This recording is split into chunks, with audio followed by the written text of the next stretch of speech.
a lot of people talk about this album being great, and I never really understood that. And coming back to this album, I see why people love this album so much. What's going on, everybody? Conquer, back with another review. Today I'm going to be reviewing Hndrxx by Future. Future's Hndrxx album dropped back in 2017. I want to say my most favorite albums. I didn't like them in the first listen, but five months later, 2 years later, listening back to it, they became my favorites. And I feel like this is another one of those cases.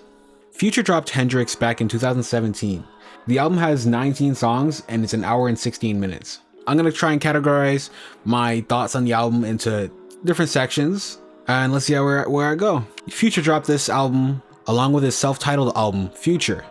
Looking at the sound of Hndrxx, based off listening back to some of his older music, which was more of my favorite compared to this, off rip, I want to say the mix on this album significantly better.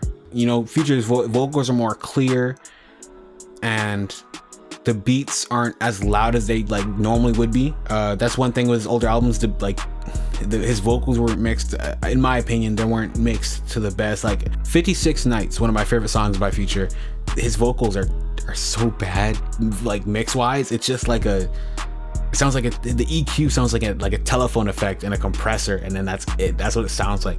Being an audio engineer now, I can't stand it. I think Future was going for more of an R&B / pop type vibe, still rapping, but you know, and I think he definitely nailed it. The beats were good, and they all had great sound selection. They were mixed well. They were different. You know, songs like Turn On Me and You the Baddest, like you wouldn't expect that from Future, but he gave it to you in this album. Some of my favorite beats on this album were, of course, My Collection, Sorry, Use Me, Hallucinating. The mix, of course, it's Future, so it's got to be bass heavy, but it wasn't too bass heavy. And that's one thing I like about the album. It's different. It shows improvement compared to Purple Rain or 56 Nights or even Dirty Sprite 2. In terms of sound, I really enjoy the sound of this album. The lyrics? Now, one thing I noticed, it's really common in this album, it's a really common theme. Almost every song, if not all the songs, are talking about his relationship with someone or multiple people. Future sort of tells this persona of, I feel like there's like three, maybe even more, but three personas in this album. And one of them being someone who's in love, two being someone who's been hurt, and three being someone who doesn't care. And I guess you could say at the end with the Sorry track, which I'll get into in a second, there's a fourth one, He's Sorry. Looking at the tracks, I want to say the tracks were really good. With the tracks, he had good features. He had The Weeknd, Nicki Minaj, Rihanna. Not too many features actually, Chris Brown, but they all fit in the songs they were on.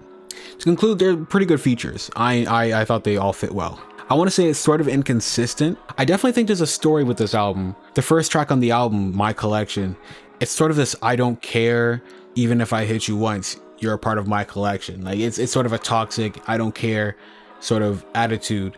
And then he has songs like Use Me, and where he's talking about he's been hurt. And then songs like Incredible, where he's like in love. It's like there's no order to it, but there is an order. He just didn't place the songs in that order. He might have done that intentionally.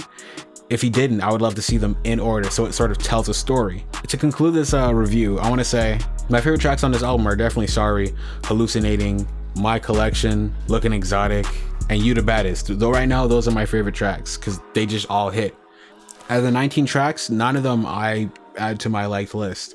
And I don't want to say that represents how the quality of the album, because there are good songs on there I just don't preferably want to listen to over and over again. Not that they're bad songs, they're just not for me. And I think this is definitely a solid album. My rating, 8 out of 10.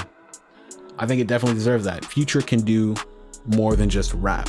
This is a solid R&B / pop / rap album, and I think Future did a great job on this. Solid album. The sound was great. Great mix, great beats, great sound selection. The lyrics, they meant something. He sort of told a story. The same thing with the tracks. The features were nice. That's it for my review. 8 out of 10. Let me know what you guys think about that. Have you guys listened to the album? What you think about the album? Do you agree? Do you disagree? Do you feel like it should be lower? Do you feel it should be higher? What are your favorite songs in the album? Let me know. I just want to hear. Conquer out.